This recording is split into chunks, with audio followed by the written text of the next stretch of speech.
ये घटना जो नंदकिशोर यादव जी के साथ समस्तीपुर में घटी है, ये काफ़ी दुखद है और पुलिस परिवार की एक बहादुर जो पुलिसकर्मी था उसको खो दिए हैं। और एसआईटी का गठन किया गया है जिसमें वहाँ के डीएसपी को एसआईटी का अध्यक्ष बनाया गया है। अपराधी को चिन्हित कर लिया गया है और सारे कोई भी अपराधी जो चिन्हित किए गए वो बचेंगे नहीं। लेकिन मैं कहना चाहता हूँ कि वैसे अपराधियों को विधि सम्मत गोली का जवाब गोली से देना है, जो विधि सम्मत हो। गोली चलाएंगे, हमारे पास में हथियार है, जवाब देना जरूरी है और तब अपराधियों का मनोबल गिरेगा। नमस्कार, आप मीडिया दर्शन देख रहे हैं और मैं हूं आपके साथ अंजलि तिवारी। बीते दिन समस्तीपुर की घटना आप लोगों ने देखा कि किस तरीके से एसएचओ नंदकिशोर यादव जब किसी केस के सिलसिले में छापामारी करने जाते हैं तो उन पर असामाजिक तत्वों के द्वारा गोली चलाई जाती है और गोली चलने के बाद उनकी हत्या हो जाती है। आज हमारे साथ पुलिस एसोसिएशन के अध्यक्ष मृत्युंजय सिंह मौजूद है और हम इनसे तमाम मुद्दों पर बात करते हैं कि आखिर इस पूरी घटना को ये किस नज़रिए से देखते हैं। कैसे हैं सर आप? जी बढ़िया है। ये घटना जो नंदकिशोर यादव जी के साथ समस्तीपुर में घटी है, ये काफ़ी दुखद है और पुलिस परिवार की एक बहादुर जो पुलिसकर्मी था उसको खो दिए हैं। सारे लोग मर्माहत है और इस संबंध में पुलिस मुख्यालय और सरकार दोनों काफ़ी सक्रिय हैं और एसआईटी का गठन किया गया है जिसमें वहाँ के डीएसपी को एसआईटी का अध्यक्ष बनाया गया है। अपराधी को चिन्हित कर लिया गया है और सारे कोई भी अपराधी जो चिन्हित किए गए वो बचेंगे नहीं।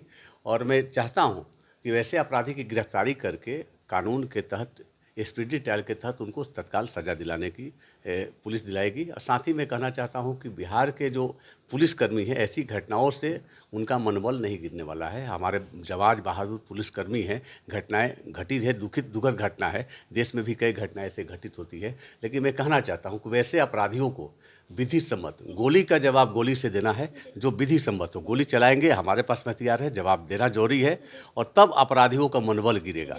और साथ ही मैं कहना चाहता हूं पुलिस मुख्यालय सरकार से कि पुलिसकर्मी जो शहीद हुए नंदकिशोर जी, उनकी पत्नी को समकक्ष पद पर जो है उनको नौकरी दिया जाए। और साथ ही हमारा बिहार पुलिस शासन का समझौता है सरकार से कि दिल्ली के सदृश सारी सुविधाएं देने का। तो वहाँ के सरकार घटना दुर्घटना में कोई पुलिसकर्मी शहीद होते हैं तो 1 करोड़ रुपया राशि मुआवजा देते हैं। हमारी मांग है, तो मैं सरकार से भी मांग करूंगा उनके परिवार को 1 करोड़ रुपया राशि आर्थिक सहायता दिया जाए। और साथ ही हम लोग अन्य भी पुलिसकर्मी कई जिलों के उनको आर्थिक सहयोग कर रहे हैं। तो इसलिए मैं कहना चाहूँगा आपसे कि इस मामले को 2-4 दिन में पटाक्षेप हो जाएगा। अपराधी कहीं भी है, एसआईटी के द्वारा गिरफ्तार किए जाएंगे और सख्त रूप से उनको दंडित किया जाएगा। लेकिन सर, नंदकिशोर यादव की घटना के बाद बिहार की जनता कहीं ना कहीं डरी हुई है, क्योंकि बिहार में सुशासन बाबू की सरकार कही जाती है। तो क्या बिहार की जनता को अब सुशासन शब्द को भूल जाना चाहिए? देखिए, घटनाएं तो पूरे देश पूरे विश्व में घटती है। घटना मतलब कि नहीं है कि आपको सुशासन पर प्रश्न खड़ा कर देगा। एक से एक बहादुर पुलिसकर्मी हैं और उनके बल पर सुशासन की सरकार है रहेगी। घटनाएं घटित होने के बाद हमारा पुलिस और पब्लिक दोनों के सहयोग से अपराधियों पर अंकुश लगाया जाता है। और हमारा बिहार के जो जनता भी है वो जानती है कि पुलिस ऐसे अपराधियों को, कोई भी हो, बड़ा या छोटा हो, छोड़ने वाली नहीं है। बिहार ही एक ऐसा राज्य है कि किसी तरह के पुलिसिंग पर राजनीतिक दबाव नहीं है और अपराधी कोई भी बड़ा हो, अपने आप को समझता हो, पुलिस को छोड़ने वाला नहीं। अनेकों उदाहरण हैं कि जेल के सलाखों में कई बड़े बड़े अपराधी अपने आप को समझते हैं, वो सब जेल के सलाखों में है और जेल में सजा काट रहे हैं। लेकिन सर, बिहार की जनता ये भी कह रही है कि जंगल राज की वापसी हो गई है, क्योंकि जिस तरीके से अपराधों की संख्याएं बढ़ रहे हैं, बलात्कार हो रहे हैं, छीना झपटी की केस भी बढ़ रहे हैं, किडनैपिंग की केस बढ़ रही है, तो इसको लेकर आप क्या कहिएगा? देखिए, ये राजनीतिक भाषा एक शब्द है, उस पर हम नहीं जानना चाहते हैं कि कौन क्या कहता है। घटनाएं घटित हुई है, नहीं घटनी चाहिए, पुलिस को रोकना उनका कर्तव्य है। लेकिन घटनाएं घटित होने के बाद अपराधियों को चिन्हित करके उनको पकड़ के जेल के सलाखों में भेजना, उनको दंडित कराना, सजा दिलाना पुलिस का कर्तव्य है। उस कर्तव्य पथ पर पुलिस है और दृढ़ संकल्पित है कि बिहार में कानून का राज, सुशासन की राज ही स्थापित जो आज पूरे देश में चर्चा है वो रहेगी ही। इनमें कोई दिक्कत नहीं। लेकिन सर, जब पुलिस ही सुरक्षित नहीं है तो जनता कैसे सुरक्षित होगी सर?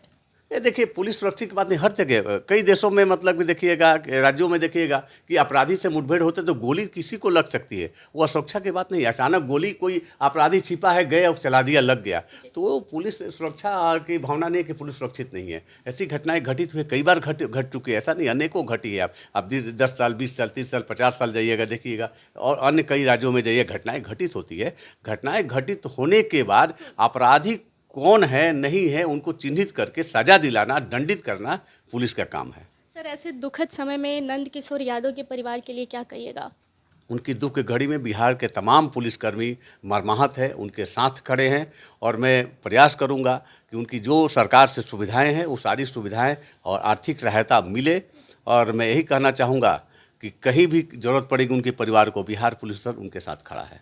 आगे घटनाओं पर लगाम लगाने के लिए किस तरीके से बिहार पुलिस काम कर रही है सर?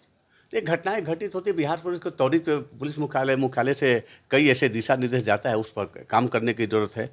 पुलिस अपने कर्तव्य पथ पर डटी हुई है। बिहार की पुलिस आज के डेट में कहेंगे जितनी साधन संसाधन है उसके हिसाब से देश की सबसे बेहतर पुलिस है और बेहतर पुलिस का कार्य भी करती है।